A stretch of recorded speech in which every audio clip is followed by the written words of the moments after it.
आज कारगिल विजय दिवस है और इस मौके पर प्रधानमंत्री मोदी आज लद्दाख के पास द्रास सेक्टर पहुंचे और उन्होंने शहीद जवानों को अपनी श्रद्धांजलि दी। लेकिन साथ ही आज के दिन प्रधानमंत्री मोदी ने अग्निपथ योजना पर उठ रहे सवालों का भी एक बहुत करारा जवाब दिया है और कहा है कि भारतीय सेना की औसत आयु ग्लोबल एवरेज से ज्यादा है। इस योजना का लक्ष्य सेना को युवा बनाना है।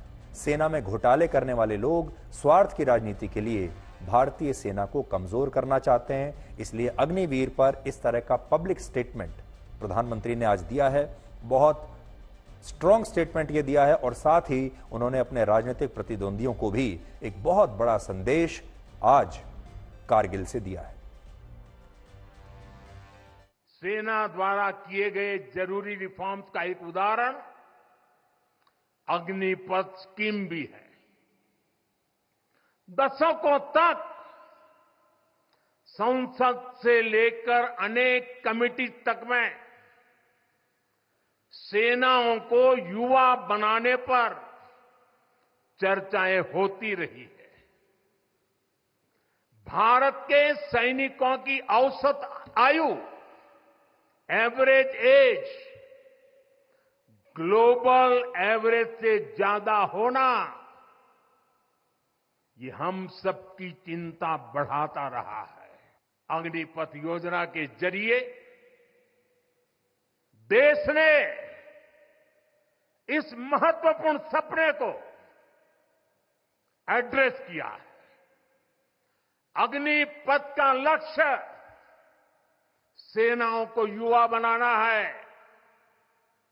अग्निपथ का लक्ष्य सेनाओं को युद्ध के लिए निरंतर योग्य बनाए रखना है।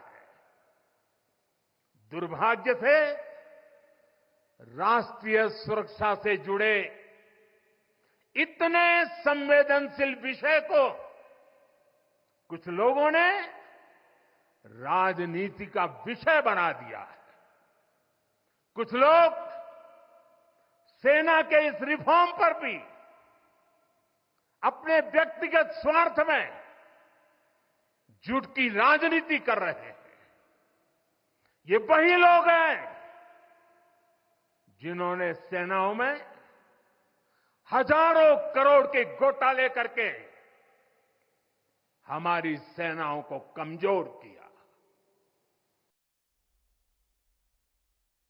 अग्निवीर योजना, अग्निपथ योजना हमारे देश में असल में एक बहुत बड़ा राजनीतिक मुद्दा बन गई है और यह सब हुआ इसलिए क्योंकि विपक्ष के नेताओं ने लगातार इसे लेकर दुष्प्रचार किया। भारतीय सेना की औसत उम्र इस समय 32 वर्ष है। फिर से मेरी बात ध्यान से सुन लीजिए। भारतीय सेना की औसत उम्र अभी 32 वर्ष है, जो अग्निपथ योजना की मदद से अगले कुछ वर्षों में घटकर 26 वर्ष हो जाएगी। और यह बात इसलिए बहुत महत्वपूर्ण है क्योंकि कारगिल युद्ध की समीक्षा करने वाली कमेटी ने अपने सुझावों में यह साफ साफ कहा था कि भारत की सेना का युवा जो है, भारत की जो सेना है वो युवा होनी चाहिए, यंग होनी चाहिए और उसका फिट होना बहुत ज्यादा आवश्यक है। अगर आप कारगिल जैसे और युद्धों को जीतना चाहते हैं, अगर आप चीन के इस हमले का मुंह तोड़ जवाब देना चाहते हैं, आपको याद होगा चीन ने जैसे गलवान पर हमला किया था और उस दिन हमारे जो सैनिक हैं वो चीन के सैनिकों से भिड़े थे, या जब कारगिल के दौरान सैनिकों को पाकिस्तान का करारा जवाब देना होता है, उस समय दो बात बहुत महत्वपूर्ण होती है कि हमारे सैनिक कितने फिट हैं और हमारे सैनिक कितने युवा हैं। ये बात हर बार हर कमेटी ने कही है। जब भी हमने कोई जांच बैठाई है किसी भी युद्ध पर, तो हर कमेटी ने हमें यही कहा है कि हमारे सैनिक युवा होने चाहिए और हमारे सैनिक फिट होने चाहिए। और अगर हमें 32 साल की जो हमारी औसत आयु है भारतीय सेना की आज, अगर आपको उसे नीचे लाना है तो आपको अग्निवीर जैसी योजनाओं को लाना पड़ेगा। लेकिन साथ ही हम यह भी कहना चाहेंगे कि अगर अग्निवीर योजना में कोई ऐसे क्लॉज, टर्म्स, कंडीशंस कुछ ऐसी बनाई गई है जो हमारे देश के युवाओं को ठीक नहीं लग रही है, हमारे देश के लोगों को, युवाओं के परिवारों को ठीक नहीं लग रही हैं, तो फिर सरकार को उस पर पुनर्विचार करना चाहिए और उसमें कुछ ऐसी चीजें जोड़ देनी चाहिए जो हमारे युवाओं के लिए और ज्यादा आकर्षक हो सके। हरियाणा और उत्तर प्रदेश की सरकार ने पहले ही कह दिया है कि वो अब अग्निवीरों को उनकी नौकरी समाप्त होने के बाद आरक्षण देंगी। लेकिन सरकार को और भी देखना चाहिए कि इसमें समस्या क्या है, युवाओं को, बाकी के लोगों को क्या समस्या है, और उसे सुनकर वो उसका सॉल्यूशन ला सकते हैं, उसमें उचित बदलाव कर सकते हैं।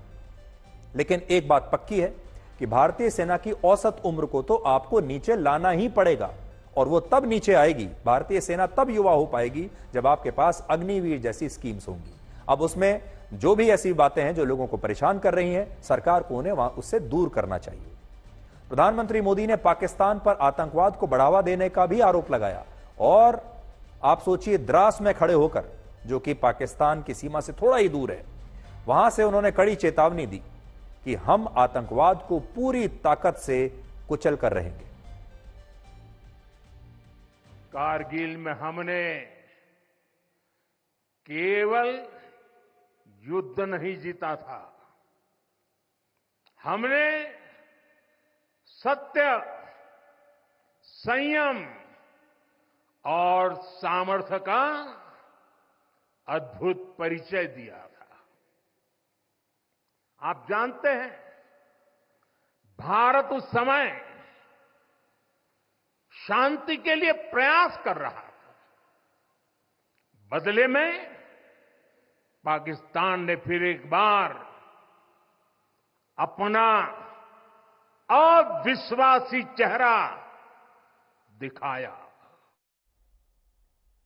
प्रधानमंत्री मोदी जहां पर खड़े होकर आज ये साफ साफ बात कह रहे थे और पाकिस्तान को संदेश दे रहे थे, वो जगह पाकिस्तान की सीमा से और पाकिस्तान की सेना के पोस्ट से इतनी करीब है कि पाकिस्तान के पोस्ट पर जो उनके सैनिक बैठे होंगे, वो वहां बैठकर प्रधानमंत्री मोदी की आवाज को साफ साफ सुन पा रहे होंगे।